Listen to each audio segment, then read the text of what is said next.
አሜሪካ ውስጥ ያለው ዴዝ ቫሊ የሚባለው ቦታ ላይ ራሱ የሚንቀሳቀሰውን ድንጋይ ብንል፣ እንዲሁም ታይላንድ ውስጥ ያለው ሚኮንግ ሪቨር የሚባለው ቦታ ላይ የሚወነጨፉት የእሳት ኳሶች፣ እነዚህ ሁሉ ነገሮች ከጀርባቸው ምንድነው ምክንያታቸው?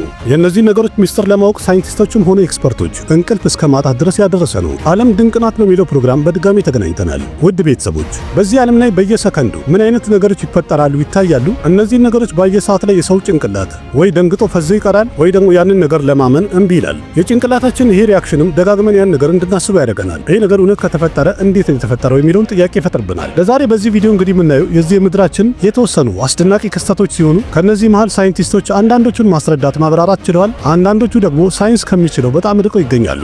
እስቲ አንድ ብለን እንጀምር።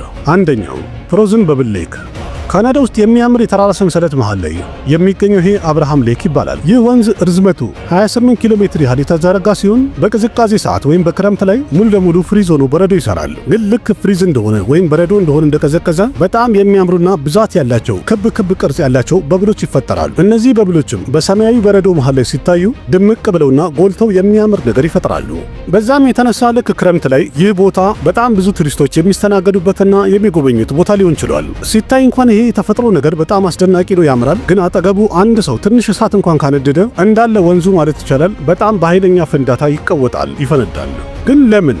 በዚህ ወንዝ ላይ እነዚህ በብሎች ከየት ነው የሚመጡት? በእነሱ የተነሳም ይሄ ወንዙ ፍሪዝ ባደረገ ሰዓት ላይ ለምን አደገኛ ሆነ? ለዚህ ጉዳይ እንግዲህ ሳይንቲስቶች አጥንተው ደረስንበት ያሉት እነዚህ በብሎች የሚፈጠሩት በሚቴን ጋዝ ነው ብለዋል። ይሄ ጋዝ የሚፈጠረው ወንዙ ስር በነበሩ የተለያዩ የበሰበሱ ቅጠሎች የሚፈጥሩት ሲሆን ወይም ከበሰባሽ ላይ የሚገኝ ጋዝ ሲሆን በክረምት ሰዓትም ደግሞ የወንዙ ውሃ ፍሪዝ በሚሆን ሰዓት ላይ አብረውም እነዚህ በብሎችም ፍሪዝ ይሆናሉ፣ ጋዙን እንዲያዙ። ምንም እንኳን ፍሪዝ ቢሆንም ግን በውስጣቸው ሚቴን ጋዝን እንዳምቀው እንዲያዙ ነው። ያም ማለት አጠገቡ ትንሽ እንኳን ፍምና እሳት ካገኘ ሙሉ 28 ኪሎ ሜትር ላይ የተዘረጋው ይህ ወንዝ ሚቴን ጋዞቹ አንድ ባንድ እየተቀጣጠሉ ወደ ፍንዳታ ይቀየራል። ይገርማል። ሁለተኛው የሚሸራተቱ ድንጋዮች። አሜሪካ ውስጥ የሚገኘው ይሄ ዴድ ቫሊ የሚባለው በረሃ ላይ እጅግ በጣም አስገራሚና አስደናቂ የሆነ ክስተት ታይቷል። እዚህ ደረቅ የሆነ በረሃማ ቦታ ላይ የተቀመጡ ድንጋዮች ከኋላቸው አንድ መስመር ሰርተዋል። ይህ ሲታየም እነዚህን ድንጋዮች አንድ ሰው እየገፋ ከአንድ ቦታ ወደ ሌላ ቦታ ያንሸራታቸው ይመስላል። ግን ተመልካቹ መቼ ነው የደነገጠው? የአንዳንዶቹ ድንጋይ ክብደታቸው 300 ኪሎ ግራም እንደሚደርስ ባዩ ሰዓት ነው። 3 ኩንታል ማለት ነው።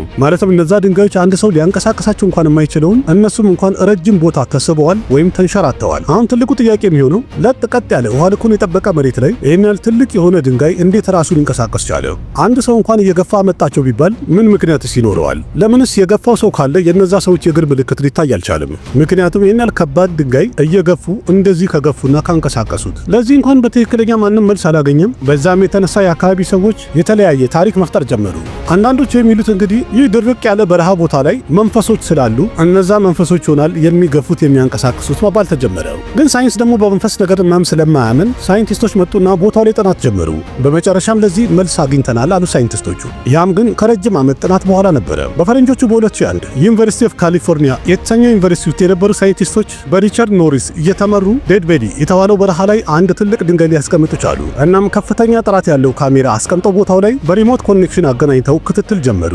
2001 ላይ የተቀመጠው ድንጋይ ለ12 ዓመት ያህል ከቦታው ላይ ሳይንቀሳቀስ አንድ ቦታ ይዞ ነበር የተቀመጠው። ግን ልክ 2013 ላይ በድንገት ልብ ብለው ያዩት ካሜራው ላይ ቦታ ላይ የነበሩ ሌሎች ድንጋዮችን ተንቀሳቅሰዋል። እነሱም ያስቀመጡት ድንጋይ ተንቀሳቅሶ ነበረ።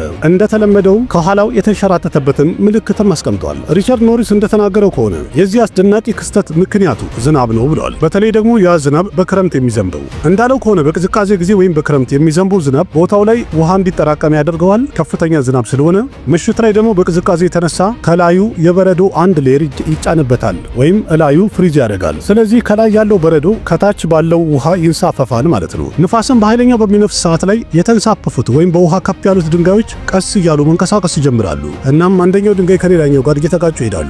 እንዳለው ከሆነ ከላይ ያለው የበረዶ ክፍል ክብደቱ ከድንጋዮቹ በጣም የሚበልጥ ስለሆነ በጣም በቀላሉ ድንጋዮቹን ከአንድ ቦታ ወደ ሌላ ቦታ ያንቀሳቅሳቸዋል ብሏል። ከዛም በኋላ ቦታው ላይ ያለው ውሃ በትነቱ እያለቀና እየጠፋ ሲሄድ የተንሸራተተበትን ምልክት ልክ እንደዚህ ሆኖ እናየዋለን ብሏል። ሶስተኛው ድብቁ ቢች ከሜክሲኮ ከትልቁ ውቅያኖስ አጠገብ 7 ኪሎ ሜትር ርቀት ላይ የሚገኘው ውቅያኖስ መካከል ላይ ትንሽ አይላንድ አለ ወይም ደሴት። ያ ደሴትም መሪታ አይላንድ በሚባል ይታወቃል። ግን ከዚህ ስሙ የበለጠ ሂድን ቢች በሚለው ስም በጣም ይታወቃል። እንደሚታወቀው ኖርማል ቢቾች እስከ ሩቅ ድረስ ውሃ ብቻ ነው የሚታየው። ግን ይሄ ድብቁ ቢች የሚባለው ቦታ ላይ እንደዚህ አይነት ክስተት የለም። ምክንያቱም ይሄ ቢች መሬቱ መሃል ላይ አንድ ጎድጓዳ ቦታ ላይ የተፈጠረ ሲሆን ዙሪያውንም ደግሞ የደሴቱ አሌቶች ከበውት ይገኛሉ።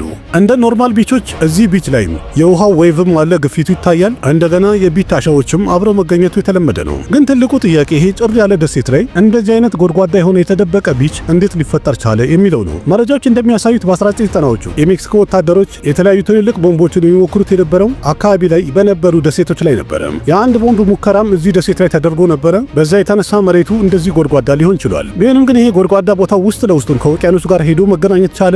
ስለዚህ የውቅያኖስ ውሃ ወደዚህ እየገፋ ሊገባ ቻለ። ምክንያቱም ቦታው ከባህር ጠለል በላይ ከፍ ብሎ የሚገኝ ስለሆነ ስለዚህ ውሃው እዚህ ድረስ ብቻ ሊደርስ ቻለ ማለት ነው። ውቅያኖሱ ያምራል አይደለ? አራተኛ ናጋ ፋየርቦል በታይላንድ በኩል የሚያልፈው ሚኮንግ ሪቨር የተባለው ወንዝ የዓለማችን 12ኛው ረጅሙ ወንዝ ነው። 4900 ኪሎ ሜትሮችን የሚያቋርጠው ይህ ወንዝ ቻይና፣ ማይናማር፣ ላኦስ፣ ታይላንድ እና እስከ ቪየትናም ድረስ ያዳርሳል። ግን የወንዙ አንድ ክፍል በታይላንድ በኩል የሚያልፈው ሆን ፒሳይ የሚባለው አካባቢ ላይ ያለው ማለት ነው በየዓመቱ ምን አይነት ክስተት ይታይበታል? ያንን አይቶ ለማመን በጣም ይከብዳል። ከዚህ ከወንዙ ስር በጣም በፍጥነት የሚወነጨፉ የእሳት ኳሶች ይታያሉ። ታይላንዶችም ይህንን ናጋ ፋየርቦል ይሉታል። እነዚህ ፋየርቦሎች ወይም የእሳት ኳሶች የእሳት ከለር ያላቸው ሲሆን ኦሬንጅ ነው ከለራቸው። ሁሉም ደግሞ ሳይዛቸው የተለያየ ነው።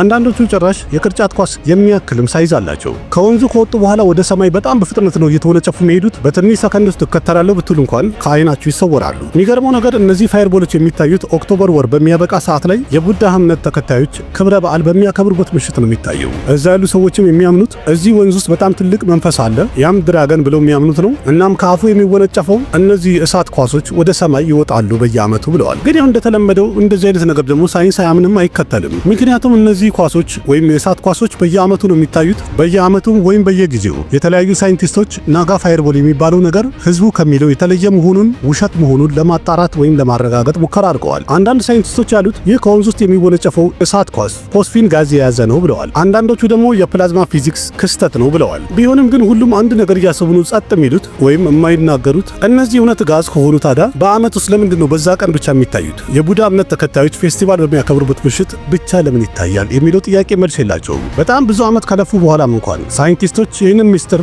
ምንነቱን ለማስረዳት እንኳን አልተሳካላቸውም። ከዛ በኋላ በፈረንጆቹ በ2002 ታይላንድ ውስጥ የሚገኝ አንድ የግል ቴሌቪዥን ITV አንድ የስለላ ኦፕሬሽን አደረገ። ይህ የስለላ ኦፕሬሽን ላይ የተካፈለው ቡድን በድብቅ አንድ ጀልባ ተከራዩና ሚኮንግ ሪቨር በሌላኛው በኩል ወስደው አቆሙት።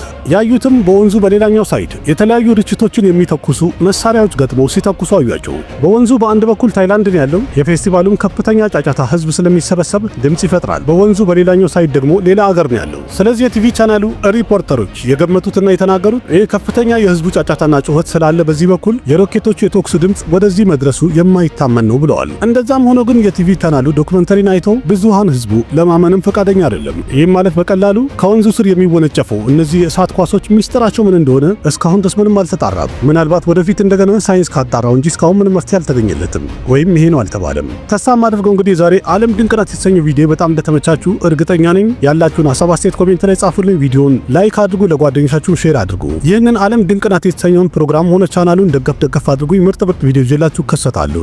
አቅራቢያችሁ ቃሲም መካ ነበርኩኝ። በሌላ ቪዲዮ በድጋሚ እስከምንገናኝ ደህና ሁኑ። ባባይ